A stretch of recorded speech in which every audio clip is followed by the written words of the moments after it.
Mondy. Here we are again. What's up? News, reviews, updates, tidbits, factoids. We got a lot of things to discuss today. But Yes. before we get started, make sure you like the video, comment down below, and subscribe for the last time to the Current Era Share Pod. if you're feeling frisky. Yes, for those who don't know, we are ending the pod after this year. Julian's decision, not mine. So just want to make it clear. Yeah. But he's ending it. So we enjoyed the ride. Hey, anyway. it was a long run, real long and wide. So let's do it, Monday. Girthy. Let's start with some reviews. I watched 2 shows and 4 films. How about you? I didn't finish any shows, but I have 3 movies to discuss. Nice. So the shows that I watched are The Witcher season 4 and the Vince Staples show season 2. Oh, is that out? Okay. Yeah. So let's start with The Witcher season 4. No fucking promo for Vince Staples. Jesus Christ. Not a single bit. I'll tell you how I learned about it myself. So right. For The Witcher season 4, let's first address the elephant in the room. Henry Cavill is gone. He is no longer Geralt of Rivia, the main character of the show, replaced by Liam Hemsworth. And I had high hopes going into this. I think he can pull it off, and I think I was right. Now I've been seeing a lot of narrative online. People are not even willing to watch season 4 because they are so disgruntled with the fact that Henry Cavill is no longer a part of the project. I think you're doing yourself a disservice, guys. I think it's actually a pretty good season. I think that Liam Hemsworth, more importantly, I think he brings it, man. I feel like whenever an actor is recast, you can go about it one or two ways. You can either just kind of just redo what they do exactly to a T. Mm-hmm. Just try to do their performance. Or you can just kind of make it your own thing, and hopefully people vibe with that.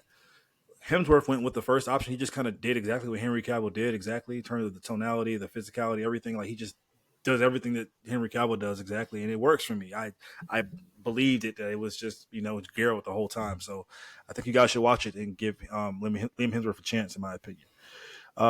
Now, I think that this show does a good job at bringing in new cast members every season. With this season, who they brought in with Lawrence Fishburne, and he's just such a great actor, man. He brings so much gravity and just so much sincerity to any role that he's in. He's one of the highlights of the season for me this season.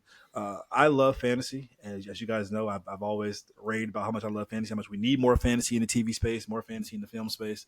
And one thing that's always a trope within fantasy that happens true within this season and many of the other Witcher seasons is that they always have to split up the group. It happens every time, but y'all have to go on their own adventures, do their own thing. When we all just want to see the group of Ciri, Geralt, and Yennefer all together, but it works here, man. I mean, this is a good way to get Liam Hemsworth his own legs as Geralt, without him having to rely on the other big 3.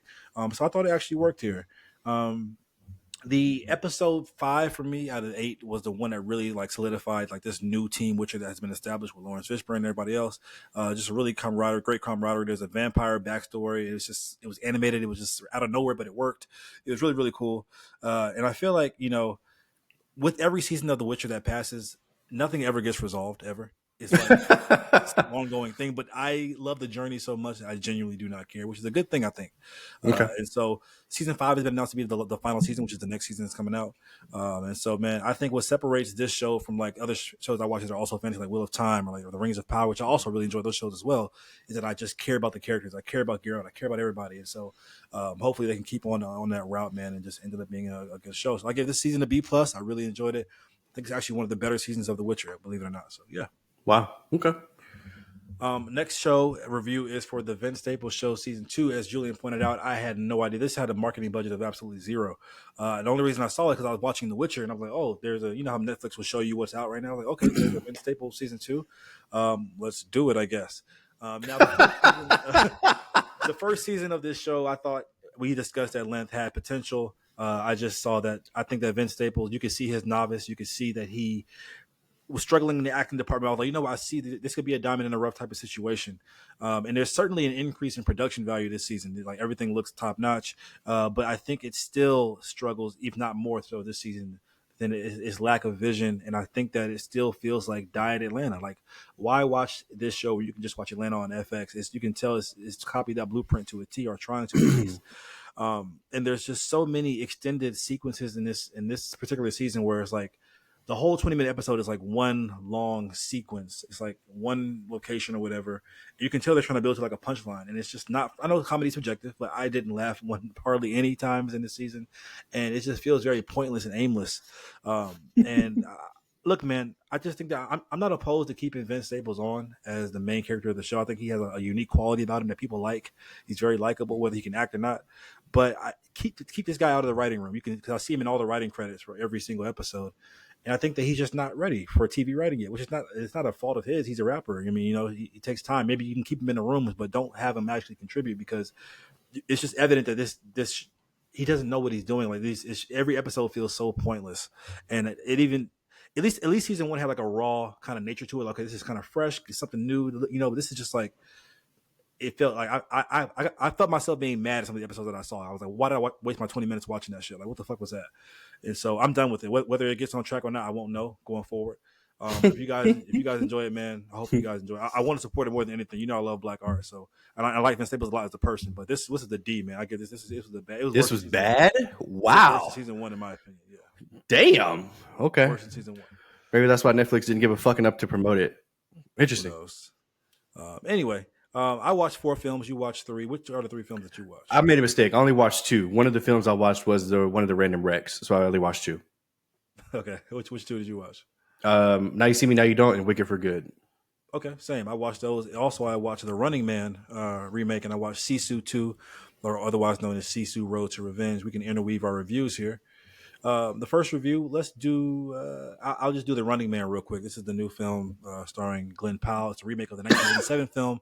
Arnold Schwarzenegger. I know you're a big Arnold guy. Did you watch the 87 film? Once, but it was never a favorite in my household, believe it or not, which is hilarious because, as I've stated numerous times on the pod, guys, my grandmother, my mother, they love Arnold.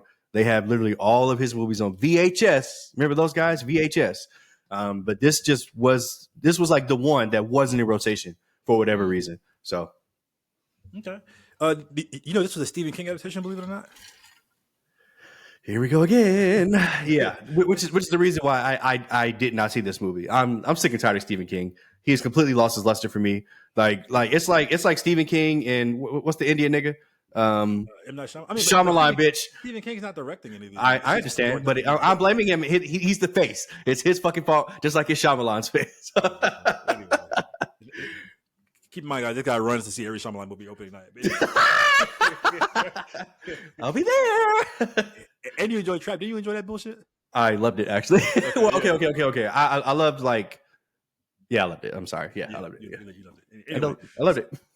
Actually, out of all the Stephen King adaptations that get remade, like I actually like when he does. I like his non-horror stuff adaptations a lot better than his horror stuff. I mean, obviously he has some horror classics, but like this year alone, this is his 3rd adaptation that's non-horror. Like we had The Life of Chuck with Tom Hiddleston earlier this year. I enjoyed that for what it was. We had The Long Walk, which I enjoyed, and now we have this. All 3 non-horror. And now this is based on the trailers. I was like, okay, this is gonna be just 2 hours of just nonstop action, just fun time. But actually, it's not what it is. The movie kind of smartly takes his time, and there's long periods of time where there's kind of like world building and like character growth, which I was surprised. It's not just what the trailer is selling you. It's definitely got a political message in the film as well, which according to apparently the 87 version does as well. This is kind of very on the nose. If you watch the movie, then you'll know what I'm talking about. I like that it keeps that kind of zany tone as the 80s movie does, because I didn't watch the 80s movie, but I watched like a recap on YouTube before the movie, and it was very zany and kind of out there. And obviously they brought in a director like Edgar Wright, who did Scott Pilgrim vs. the World, those kind of movies, Baby Driver. He knows zany, but actually his most dialed in directing performance, because typically you can tell it's got Edgar Wright film when you see it, but this still had its zaniness to it, which I appreciated it. And it's interesting too that Stephen King had this commentary on the American media all the way back when he wrote this book, way back in the 80s or 70s, whenever he wrote it. And it applies now even 3 times as much. When you see the film, like I said, you'll understand what I'm talking about. He's kind of a visionary in that sense. Like it's really kind of spot on what's going on in the media right now and stuff like that. And I also wondered if Suzanne Collins was inspired by this movie or this book, because it has very similar themes to Hunger Games. And I did my research on ChatGPT, and apparently they said that she also noted The Running Man as one of the things that kind of inspired her to do Hunger Games. And that totally makes sense. I was like, that feels like very Hunger Games-ish. And so, yeah, man, I give this film a B. I've been seeing a lot of mixed reviews. Like people are either really liking it or not liking it at all. And I understand both viewpoints. So I'm kind of in the middle there. I give it a B. Glenn Powell, I think, is a star. How'd he do? He's always good. People call him the next Tom Cruise. I mean, he's sure, whatever. But yeah, I think Glenn Powell did pretty fine in this movie. So yeah. Okay. Now You See Me, Now You Don't. Let's go. Let's talk Now You See Me, Now You Don't, or Now You See Me 3. Yeah, please give me your review real quick. Man, look, I've I've loved these films since they came out. I feel like especially with the first one, I feel like I was like the only one in the theater for that all the way back, which is what, fucking 15 plus years ago at this point. And then the sequel, I think it was Now You See Me 2, just bluntly Now You See Me. I was literally the only person in the theater. Like nobody gave a fuck but me, and I still really enjoyed it. Like it's like when this one was announced with the original cast coming back, I was like, fuck yeah, let's do it. And then as the promo for it started to roll out, I was like, oh man, like this kind of seems like it's going to be a quote unquote rebuquel, which is what Scream has coined all of these new movies that are coming out that get the old stars, the band's back together again, but there's these new guys that are going to be interweaved. And, we've seen it countless times. We've seen it with Halloween. We've seen it with Star Wars. I mean, we've seen it at so many different levels. Sometimes it's done well. Sometimes it's not. And honestly, here, unfortunately, it really wasn't done that well, in my opinion. Shout out to Justice Smith. This nigga, I don't think I like this guy. I just don't. I'm seriously like you always say that, yeah, like I don't think I like him. Like, and I don't know what it is about him, but I just don't believe a single thing that he does in any movie that he's in ever, and that's unfortunate. But I will say that there's still fun to be had here. When the original Four Horsemen are on the screen, it's always a good time, like like it used to be. But to me, the problem is when they try to integrate the Four Horsemen and then the newbies. It works sometimes. I'm not gonna act like it didn't. Like the scene in the middle when they're in the big magic house and they're all doing their magic thing. Like it's cool, great. But then there's times where like the little niggas have to stand on their own, and then that's kind of where the movie slumps, in my opinion. So yeah, I mean, ultimately, I ended up giving this a C plus. I was very excited to see this movie. I still enjoyed it in bits. I just didn't love it like I did the other ones. I still love the first two. I do think they got progressively worse, but I mean, that's just another Thursday for movies. That's typically what happens with sequels. So I still think Now You See Me is the best one, followed by part two, and then this. I still think this one's worth a watch. Believe it or not, I just don't think it's like great like the others. But that's just my opinion. What do you think, Monday? Yeah, man, we have the same grade, C plus, but for different reasons. So yeah, I give it a C plus as well. I like you. I enjoyed the first two films. I don't think as much as you did, but I think they're smart. They're fun. They're definitely worth the watch. 100,000%. Like you said, man, this is one of those movies where they're bringing in a new younger cast to appeal to Gen Z. We got Justice Smith, like you said. We got Dominique Sessa, and we have Ariana Greenblatt, who call me in 3 years, baby. Yeah, so like this is she's an adult now, but like when she gets like this you're done, bitch. This is why the pod's over. The pod's over. Yeah. No, no, you can't. Not that, nigga. Go ahead. Nigga, Money's nuts. But yeah, however, I can't even blame the new cast for why this movie suffered because honestly, they're kind of I feel the opposite of you. Like they brought energy to the film. Like when the OG Horsemen were on the screen, like Dave Franco, which I thought I would enjoy seeing them, they felt stiff and like not like I don't know. Like, it just felt like they were just kind of phoning it in, to be honest. And it's so funny because when they were first introduced, they tried to give you this Avengers Infinity War level entrance. And I was like, oh, they're like, oh, there's Dave Franco, there's Woody Harrelson. Like, I could tell like the movie wanted me to be like, oh shit. I was just sitting there like, okay, like. They're back. Yeah, like I can tell by the poster in the trailer they're gonna be fucking back. But anyway, like that was a surprise and that'd be kind of interesting, but it wasn't. Yeah, but like you mentioned that scene in the middle of the movie where like they're all doing their thing, like they're all doing these different tricks. I'm like, that did nothing for me. Like that's why I knew the movie was in trouble because like I could tell the movie thought it was like going so crazy in that scene. And I'm just sitting in my seat like, I am not fucking impressed by this scene, bro. Like I don't know if it was a change in director because it's his director who did Venom. So, but yeah, that scene was very telling to me. I was like, okay, the movie wants me to feel like it's cooking right now, and I feel absolutely nothing. Mm-hmm. And like I said, man, the previous ones are so smart, they're so fun, and this one just severely lacks the sauce of those other two, or should I say the magic of those other two films. I agree. Like totally. It just doesn't. I just didn't feel like I don't know what it was about it. Mm-hmm. So, maybe you know what, Monty? Maybe we're older. No, it's not for us. I hate when you use that excuse. I'm playing devil's advocate, bitch. I'm playing devil's advocate. Go ahead. No, I hate when you do that excuse because that's a terrible excuse for why a movie is not good. So I'm not going to take that excuse at all. However, Now You See Me 4 is reportedly already in development. God, who knows? Mark Ruffalo. hand the reins over to the younger, which I wouldn't even mind at this point, to be honest, or if they're going to bring out the OG Horseman. So we'll see. But yeah, C plus for me too. Man, I was highly disappointed. I felt very bored. I never felt bored watching the old Now You See Me movies, but this one there were scenes I was like, okay, I'm just like the whole Morgan Freeman thing. Spoiler alert. I Yeah. was like, I felt nothing.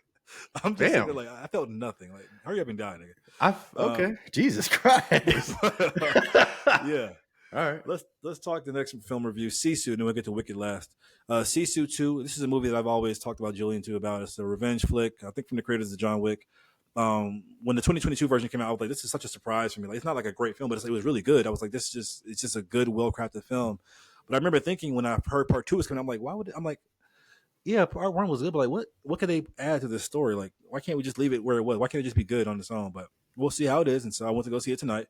My favorite thing about this movie is that it, both 1 and 2, is that it has such a great on location shooting. Like, it's all this gruesome violence, but like it's like amazing European backdrops, like these just beaches and forests. And I know people don't care about that shit probably, but it has great cinematography. It's got great location shooting. Like, it's just a beautiful looking movie.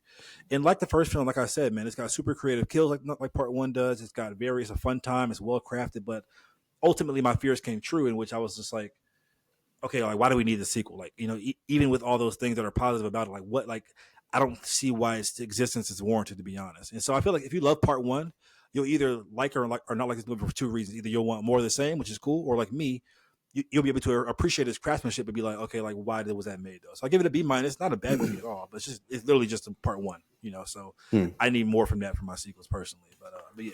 Okay. They didn't increase the lore. Got it. I mean, the lore is definitely increased for sure, and they brought in Stephen Lang, who fits this world perfectly. But it's just, part 1 as a just a thing by itself would have just worked beautifully. But anyway, whatever.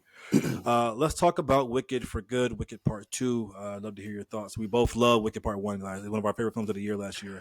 Top 3 for both of us. So yeah, give me your thoughts. I mean, this was your most anticipated movie of the year, if I remember correctly. I think this was my number 2. Unfortunately, it was. Yeah. Yeah. I mean, look, so leaving the theater, I think I was just kind of on a high from seeing it all unfold. And just to give context, I saw The Wizard of Oz 20 years ago, maybe. I don't remember a single thing. I can't quote a single line. The only reason I know that it exists is because it's The Wizard of Oz. It's iconic. It's 100 years old. On the Yellow Brick Road, like First movie in color. Sure, whatever. And I don't know from A to Z how the movie goes. So it was interesting to see things develop, even though they were very quick, especially like towards the end. Like things felt super rushed towards the end. But I mean, I don't know. I feel like they did that because like this wasn't about Dorothy. Like this is about Galinda and Elphaba. So it didn't bother me. But yeah, ultimately after coming down from the high, I have problems with the film, especially like the Jeff Goldblum thing. Like, get that the fuck out of here. But I don't know, man. I had so much fun with this movie. I really care about Galinda and Elphaba's relationship, and I think that it was explored well in this. And I ended up giving it a B plus. I mean, obviously, I think the first one's better in terms of almost everything, especially the songs. But I think part 2, I got to see this in Dolby. Man, just the fucking sound design, the colors are popping on the screen. Like this movie, like cinematic, like this looks amazing. Like this is one of the like best movies I've seen in terms of just visually on the screen all year. Like it looks beautiful. It sounds beautiful. Again, like just masterful performances from Ariana Grande and Cynthia Erivo. Again, both of them could just do their fucking thing singing.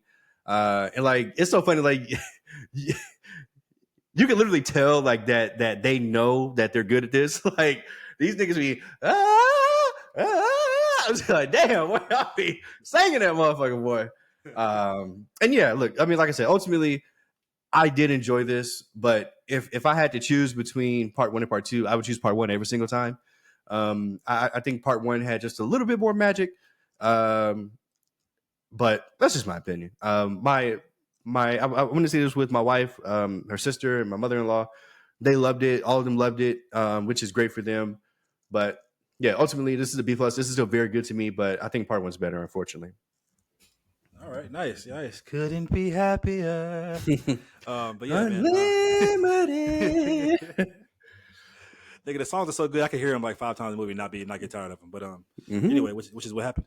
Look, listening to Ariana Grande and Cynthia Erivo sing is literally worth the price of admission alone. Like whether you like the Yes. movie or not, if you pay the ticket and just listen to them sing in Dolby, especially, oh my god, Yeah. it's worth the ticket alone. I swear to God, it is. Now the movie shines when Ariana Grande and Cynthia Erivo are on the screen together.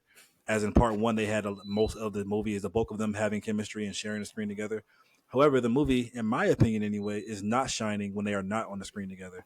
And that is a bulk of this movie because just how the story naturally develops in part two is that they are split apart for a lot of the movie. And the movie was really suffering from the lack of their chemistry on screen, in my opinion. They couldn't, for me anyway, seem to get me to care about anything else besides the two, those two together. Now, part one is so superior, like you said, in literally every single way for me because number one, the story is constantly moving in a very forward direction. In this movie, for me, the movie seems to move in such a circular, repetitive. Like we get it, Alphabet's bad. Like the only one who knows that she's actually really good is her, Glinda, Fierro, Miss Morrible, and the Wizard. But like the first 2 acts is just that. Like it's just that going in a circle. I'm like why? Like the story's not going from point A to B to C to D. It's literally going from A to B back to A back to B. And that really bothered me. Now this felt more like an epilogue to me than an actual sequel or a part two, which I think when I watched the play, I didn't feel that way. So I have to blame the directing or the writing to an extent. Now I could be in the minority because when I watched this movie at the end of the third act, I had so many tears and sniffles in my theater, clapping and laughing, and so maybe I'm just a tin man. I don't have a heart, but maybe that can't be true because I actually love part one. I felt all the emotions that people were feeling in this movie. I felt that in part one, and so I'm just seeing it objectively how it is. Like I say, guys, as Julian said, this is one of my top anticipated movie of the entire year. So I wanted to love this movie, trust me, but I just didn't, and it's not bad, but it pales in comparison to part one in literally every way. A positive that I will say is that Elphabet's cape might be the best cape in all cinema history. That cape is fucking fire. That cape is amazing, and there's a sex scene in this movie that is so, for me, it was so off-putting. And I'm all about those kind of scenes. I love that. But in a movie like this, I'm sitting around kids, and I'm like first of all, like I went with my mom, and like it was like an all-white theater, which is no problem. But like people who are black have like an unspoken language, and so when the scene is going down, I'm looking at my mom like, this is not happening, is it? Like this wasn't in the play. Like this, like why would they add this? Like what context does this really add? And I felt the secondhand embarrassment from the little girl's parents right next to me. I'm like, why this? It was such an awkward scene to me. I had to point it out because it literally like almost like ruined me for me. It's so funny because in media there's thrashing, like hitting it from the back, like you see cheeks flying, and like in this it was them kissing, laying in bed. There was a cut and there was nothing seen. And that bothered you. It was so much implied because first of all, it's a PG film, but it was so much implied. It just came out of nowhere. It was weird. It was a weird decision for me creatively. And okay. I did want to ask you this though. As somebody that's seen the play before, I knew the entire story before it unfolded. But I guess if you don't really have much knowledge of the Wizard of Oz, did all the twists surprise you about who became the Tin Man and who became the Scarecrow? Did that look like a cool surprise for you, a twist for you? I don't know about cool surprise, but it was a surprise nonetheless. I was like, oh shit, like okay, that sucks for him. Damn. Okay, yeah. Okay, because those like main characters like the actual Wizard of Oz. So I was just now you might like watch the Wizard of Oz again with like a new point of view. So yeah, which is the whole point of Wicked essentially. But anyway, yeah, I give that film a C plus, man. Not C+, bad, but just disappointing for me. I really want to love it. Anyway, let's talk about some Marvel and some DC news. Oscar Isaac says that he is currently not open to working with Disney again. His quote is, "If they can kind of figure out and not succumb to fascism, that would be great." So Oscar Isaac, as we know, is both Moon Knight and Disney and Marvel, and also Poe Dameron and Star Wars. Which one of those would affect you more? Not affect you, but like which one would you care about him coming back to more? Neither. Okay. Who gives a fuck? I'm sorry. I don't care about Oscar Isaac in the MCU. As Moon Knight or as Poe Dameron in Star Wars? Okay. Don't care. He's cool as both. I mean, well, whatever. Yeah, I'm not hurt by this news to be honest either. What are we Studios doing? Is also this is my. Let me be quiet. Go ahead. What? Sure. What? No, I was going to go on a rant, but it's okay. Rant? I mean, it's the end. Bruh, I do we like? Is this actual news? Like Oscar Isaac in the MCU and Star Wars? Like he's an A-list actor. We don't care. We don't care. Nobody cares. Nobody cares. Nobody cares. Franchise. Don't do that. Nobody Marvel cares. Studios is officially developing a follow up to Werewolf by Night, with Michael Yeah. Giacchino returning to direct. It's so funny that he's a director. Like, for those who don't know, like Michael Giacchino is like one of the best composers in Hollywood, like behind like Hans Zimmer. This guy occasionally he'll direct a fucking film, I guess. Anyway, so this is interesting for those who enjoy Werewolf by Night, like Julian. This is good news for you. And people Yeah. who are like me, who is neutral, then I guess it's okay news for us. What are your thoughts? Yeah. Love part one. I guess I'll see it in 5 years because it's gonna take them that fucking long to make it. So whatever. Do you want to see Werewolf by Night included into the bigger MCU on silver screen? I do not care if it actually happens. I mean, nobody like. Please don't lie on this fucking. I'm about to say like nobody like. It'd be funny like that nigga pop up. They go like, "Oh my god!" Like who? He come through a portal like right. Nigga, like, first of all, 95% of the audience like, who the fuck is that guy? Who the fuck is like literally, who the fuck is that? Meanwhile, me, who I don't give a fuck, I'll still be excited just because, like, I know Werewolf by Night. That's you, Mr. Werewolf. Anyways, John Bernthal will apparently not return in The Punisher Daredevil Born Again Season 2. I'm assuming this is because of his tie into Spider-Man Brand New Day. But still weird because he had such a big role. Well, I guess, it was a big role in Season 1. Was it a big role? A cliffhanger role, for sure. But I guess he got to pick up where he left off getting abducted by the police and Spider-Man. I don't know. We'll see. But what are your thoughts on this? I think it's a weird decision. Yeah, ultimately, I mean, whatever. Like he's got to be Frank Castle on the silver screen to Spider-Man. That's more important. Sorry, Charlie Cox and everybody who gives a fuck about Daredevil. Daredevil does not need the John Bernthal as a Punisher as much as I love that character. As much as I love John Bernthal's portrayal of the character, Daredevil doesn't need him to succeed. So I'm not worried at all. It's not about needing him to succeed, but it's like there was important kind of like, I don't know, like relationship there in terms of how the overall story unfolded. So it'd be kind of weird just kind of gloss over it, but we'll see. I'm sure they'll do it smoothly. Actually, I'm not sure about that. The MCU will reportedly introduce a new Green Goblin and a new Dr. Octopus for Tom Holland Spider-Man to fight. What are your thoughts? On this? I mean, these are his classic villains. I figured they had to appear. He's getting a new trilogy, so okay, fine, whatever. Fine, I will allow it. I mean, fucking Willem Dafoe and whatever Octopus's name is fucking 70, so they can't do it forever. Yeah, I'm torn on this news. Obviously, Tom Holland needs his own version of Doc Ock and Green Goblin, but do we need them if they were done so well in the past? I mean, like Spider-Man has the best rogues gallery in all of comics besides Batman. Like you can pull from so many other villains, but like, do we need an MCU version of Green Goblin? I mean, but like those are two really big, important characters in Peter Parker's life. Like, yeah, they are. I mean, like he kind of has to meet them. He's had big encounters with both of them. Yes, Green Goblin killed his Aunt May, and Dr. Octopus was the one. No. I mean, Tom Holland Spider-Man. So like Tom Holland Spider-Man has to get a chance to fight these guys or like to share the screen. He had a chance, nigga. Defoe's Green Goblin killed his Aunt May. Like, that's a huge story. They don't count. They don't count. Like these. Like he needs the Peter Parker Norman Osborn, the Peter Parker Dr. Octavius storyline. I'm gonna say like 1,000 times. We've seen that's the same as Nightmare Alley to me. That's the same as Nightmare Alley. Like we don't need to see that shit again. Crime Alley, whatever, nigga. Okay. Anyway, but yeah, we're getting it apparently. Now let's to some DC news. Brainiac will be the villain of Superman, Man of Tomorrow, Superman 2, and Superman and Lex Luthor will team up to fight him in theaters July 9th, 2027.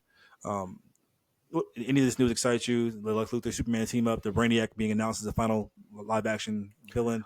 This is still James Gunn's Superman, right? Yes. Yeah, none of this excites me. All righty. Well, I think the idea of seeing Brainiac in live action on the silver screen is fun because it's never been done. Brainiac is a powerhouse in DC, so let's see how they'll handle that. Not the biggest fan of Lex Luthor and Superman teaming up, honestly, of that idea, but I know that's from the comics. But I'm just excited to see Brainiac, if anything. I hope they do him justice. No pun intended. I have no faith. Let's talk about what's coming out. Freakier Friday is now available to stream on Disney Plus. Freaky Friday 2, for those who missed it in theaters and want to watch it again. I think, Julian, you didn't like this, right? No, I didn't. Yeah, okay. I enjoyed it more than him, but whatever. Alien Earth has been renewed for a season 2. This is a pretty decent season. Wow. If you're a fan of Alien and Predator, I say check it out. House of the Dragon has been officially renewed for season 4 at HBO, releasing in 2028. Season 3 comes out next year. Cannot wait. This is no surprise to either one of us, right? Right. All right. A live, I think it just ignored me. A live action V for Vendetta TV series is in the works at HBO. James Gunn will executive produce the series. V for Vendetta is a movie that people love, and I've never seen it. It's on my list. People have seen it. Have you ever seen V for Vendetta? No, it sounds familiar. Is this Yes. Dominic Toretto? Vin No. Diesel? No, Okay, it's never not. mind. Not at all. Not at all. It's like a superhero, but he's like in like the 1800s London or something like that. Anyway, he wears like a mask. Anyway, but yeah, for those fans of that movie, you have something coming your way. A Labubu movie's in the works at Sony. Sony. Labubus are the new toys of all the hype now that every kid wants. I gave my little cousin some Labubus a couple months ago, and they went absolutely insane. So I'm sure this movie will make at least $500 million. It's so interesting. I am like, obviously, I don't have children. There's like no children in my life. I mean, I have a nephew now who's 3 months old, but I don't know. I don't know what a Labubu is. Like, guy, like literally, I think you're better off for it, to be honest. So. Okay. A Jessica Rabbit movie is in the works. So this doesn't really. I actually never seen Who Framed Roger Rabbit. Really? Have you ever seen it? It's not that great. Yeah, I've seen it. Of course, I've seen it. But It's I know not that that great. niggas like boomers. They think Jessica Rabbit's like the baddest bitch ever. So these niggas are going to be so excited for this movie. They're going to be a lot of wet seats. But yeah, I mean, sure. A lot of wet seats. Okay. A new live action Teenage Mutant Ninja Turtles reboot is in the works. God. It's from the producer of Sonic, guys. Oh my God. Listen, Paramount wants to make. They want to Sonic. This is the actual quote. They want to Sonicify the TMNT franchise. Please, God, please. Like, okay, you know what? All right, hold on. There are certain things that Paramount has done with Sonic in all three films that I've enjoyed. I'm not going to act like these films are just trash or terrible or not worth anybody's time, but they cannot go with over the top. I mean, I'm saying they cannot. They're literally going to do it. Doesn't matter what I say. But they're going to go with this over the top, goofy bullshit Ninja Turtles. And I mean, look, I'll be there opening night to critique the first one, and then I'll probably give it up. I mean, I probably won't give a fuck ever again. Like it took 3 Sonic movies for me to be done with Sonic. So, guys, he's y'all not have done fun. with Sonic. By the way. See you. It's I swear you're not. I think it's funny that you think that I'm kidding. Like, I don't give a fuck about Amy. I don't care. So yeah, okay. I'm not watching that bullshit. Please remember this, and don't watch it. And don't watch it in secret, bitch. I'm gonna find out. This nigga Money gonna pull a Sonic 4 reference. Bitch, I got you. That's nuts. But yeah. Okay. When I hear Sonic 5, the TMT, all I hear is that it's gonna be Kitty. That's all I hear. Yeah. And my whole thing is like, we already had like Mutant Mayhem, which is not Kitty, but I mean it's aimed for children. Mm-hmm. Why not go a different tone if you're gonna have 2 TMNT like franchises going on at the same time? Like, why not have like the Mutant Mayhem verse, and then have like a gritty? Like, I think I'll tell you why. We've been deprived of a gritty TMNT movie, and I don't count Michael Bay's. I'm talking about like a real. Okay. It's like, I mean, like when I say gritty, I don't mean like just for adults only. I'm like, just like TMNT has so much lore. Like it's one of the longest running comic books of ever. Like, it's like you can do so much with this franchise. Like, why are we sticking with the kiddie tone? Like, I'll tell you why. I think TMNT might even have more adult fans than kid fans at this point. But anyway, what's your? I mean, it's for toys. It's for the merchandise. Grown men, most grown men aren't buying that shit. We have Mutant Mayhem for that. Well, guess what? We're gonna have more, bitch. You're gonna have the Mutant Mayhem, and you're gonna have this new live action shit. So it's all about the toys and the merchandise. I actually love Mutant Mayhem, by the way. It's time for a rewatch of that. I don't know about love, but yeah. One trailer, guys, today is only from You, Me, and Tuscany. This is a new black rom-com starring Halle Bailey and Regé-Jean Page from Bridgerton and Dungeons and Dragons in theaters April 10th. What are your thoughts on this trailer? Yeah, it looked absolutely ass. Streaming if I've ever seen it. Really? Yeah, absolutely. My wife was like, "Oh my God, there's the Duke. There's the Duke." I'm just like, "We're not watching this bullshit. We're not." She wants to watch it because she's in love with the fucking Duke. I'm sorry, Monty. This looked absolutely ass. It looked ass. Nigga, we get one black rom-com every fucking 10 years, and you're gonna skip this? We need your support. You don't, and you will not have it. Sorry. And it's starring 2 light skins too, so you should really, you should really feel like represented here, no? Oh, I should, huh? Yeah. No? Okay. He's not Sorry. gonna watch it. All right, he wanted to support his own people, his own subset of people. Anyway, Damn. look, man, I live for movies like this. I have to watch it. I have to. Okay. One Have fun. thing I will say is that Halle Bailey in the trailer, you can tell it's like right after pregnancy. She a little thick. Nigga, that weight doing her good, bro. Like she's fucking dusty as hell. Like, Oh, I was like, Jesus Christ. Like, yeah, hell yeah, Halle Bailey. Not me. But yeah, I'll be there. Last segment, I can say whatever I want. It's almost ending. The last faggot. Okay, last segment I'm gonna say here, guys. damn. You'll never 2 cancel views. me. I know, right? Jesse and Juan, shout out. Maybe. Last segment, guys. It's tidbits. Oh man. First tidbit, guys, is the runtime for Avatar 3 or Avatar Fire and Ash coming out next month has been Fire and Ass. Fire and Ash. That's an ass. Yes. Oh shit! Fire and Ass. Oh Fire man. and Ash. All right. Guys, it's gonna be 3 hours and 15 minutes long. The longest Get the film in fuck out of trilogy.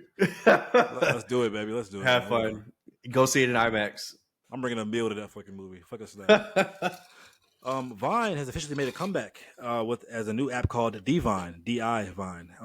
Backed by former Twitter CEO Jack Dorsey, the new app will feature over 10,000 classic archived vines and will prohibit AI-generated content. So we'll see. I might check it out to see what's going on over there. But they got to do something more than 6 seconds because that's just not a formula for success in 2025. But we'll see. And last tidbit, guys, is Eddie Murphy reveals that there were 3 major movies that he regrets turning down, including Rush Hour, Ghostbusters, and Who Framed Roger Rabbit. His quote was, "Those are my big 3. I wish I would have done those movies. They were huge, giant hits." I mean, the only one I'm glad he didn't do is Rush Hour, just because Chris Tucker was fucking perfect in that role and iconic, magical chemistry with Jackie Chan. So, but the other 2, Ghostbusters, I guess he would replace the other black guy. So, shocker. Who Framed Roger Rabbit? Who knows? I never seen that movie. So. he would have been another black guy in that. No, I'm just playing. Maybe he would have been the lead. I doubt it. But yeah, thank God he never did fucking Rush Hour. Jesus Christ. Yeah. Even though it probably would have been a fun movie, but yeah, Chris Tucker is just, look, Eddie Murphy, come on, man. No, sorry. He couldn't have done it. Mondy, guys, like the video, comment down below, subscribe to the pod. This is the end, baby. We got 1 or 2 of these left, and that's it. Let's try to get to 60 before we end this shit. Been at 54 for the last 8 months. Oh my god. Yeah, that's why it's over, baby. That's why. Thank you, guys.